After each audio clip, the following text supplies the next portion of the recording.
First at 4, State Senator Uresti announces today he is resigning.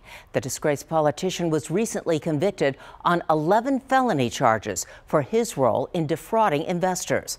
Eyewitness News reporter Sharon Coe joins us now with more on what's next for him and for people living in the district he represents. Sharon?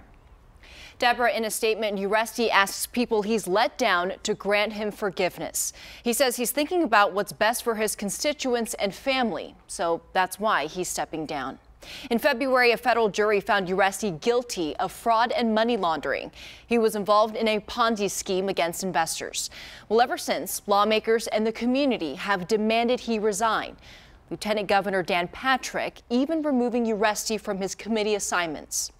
Uresti said in his statement, it was always his intention to do what was right for District 19 and the state of Texas. He highlighted his work during his 22 years as a politician, including the development of the Blue Ribbon Task Force. It's aimed to protect children from abuse and neglect. Uresti will be sentenced next week and plans to resign this Thursday. Governor Abbott will have to call a special election in order to fill the vacated seat. State Senator Roland Gutierrez and former U.S. Representative Pete Gallego are among those who have their sights set on filling it permanently. Sharon Coe, KENS 5 Eyewitness News.